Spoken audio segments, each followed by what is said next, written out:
वैसे रामायण की कहानी बहुत लंबी है, परंतु हम आपके सामने इस कहानी का एक संक्षिप्त विवरण प्रस्तुत कर रहे हैं। रामायण प्रभु श्री राम की एक अद्भुत अमर कथा है, जो हमें विचारधारा, भक्ति, कर्तव्य, भाव, धर्म और कर्म को सही मायने सिखाती है। श्री राम अयोध्या के राजा दशरथ के ज्येष्ठ पुत्र थे और माता सीता उनकी धर्म पत्नी थीं।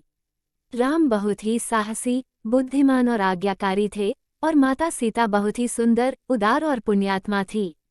माता सीता की भेंट श्री राम से स्वयंवर में हुई, जो कि माता सीता के पिता मिथिला के राजा जनक से मिले थे। यह स्वयंवर माता सीता के लिए अच्छे वर की खोज के लिए आयोजित किया गया था। इस घटना में कई राज्यों के राजकुमारों और राजाओं को आमंत्रित किया गया था। शर्त यह थी कि जो कोई भी शिव धनेश्वर को उठाकर धनेश्वर के तार को खींच सकेगा, उसी का विवाह सीता से होगा। सभी राजाओं ने कोशिश की, परंतु वे धनेश्वर को हिलाने के योग्य नहीं थे। जब श्री राम की बारी आई तो श्री राम ने एक ही हाथ से धनेश्वर उठा लिया, और जैसे ही उसके तार को खींचने की कोशिश की कि वह धनेश्वर दो मुंह में टूट गया। इस प्रकार श्री राम और सीता का मिलन अर्थात विवाह हुआ। अयोध्या के राजा दशरथ की 3 पत्नियां और 4 बेटे राम सभी भाइयों में बड़े थे, और उनकी माता का नाम कौशल्या था।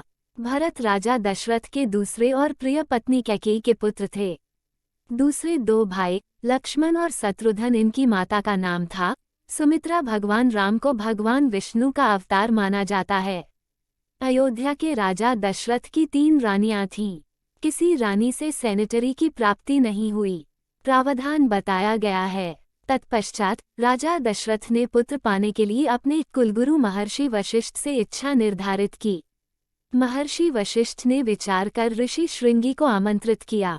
ऋषि श्रृंगी ने राजा दशरथ को पुत्र प्राप्ति के लिए यज्ञ करवाने का निर्देश दिया। ऋषि श्रृंगी के निर्देशानुसार राजा दशरथ ने यज्ञ दस्तावेज, जब यज्ञ में पूर्णाहुति दी जा रही थी, उस समय अग्निकुंड से अग्निदेव के रूप में प्रकट हुए, तथा अग्निदेव ने राजा दशरथ को खीर से भरा कटोरा दिया।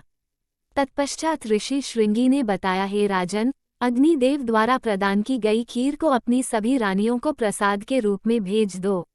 राजा दशरथ ने वह खीर अपनी तीनों रानियों कौशल्या, कैकेयी एवं सुमित्रा में संगत दी। प्रसाद ग्रहण के निश्चित अवधि में अर्थात चैत्र माह में शुक्ल पक्ष की नवमी को राजा दशरथ के घर में माता कौशल्या के गर्भ से प्रभु श्रीराम का जन्म हुआ, तथा कैकेयी के गर्भ से भरत एवं सुमित्रा के गर्भ से लक्ष्मण और शत्रुघ्न का जन्म हुआ।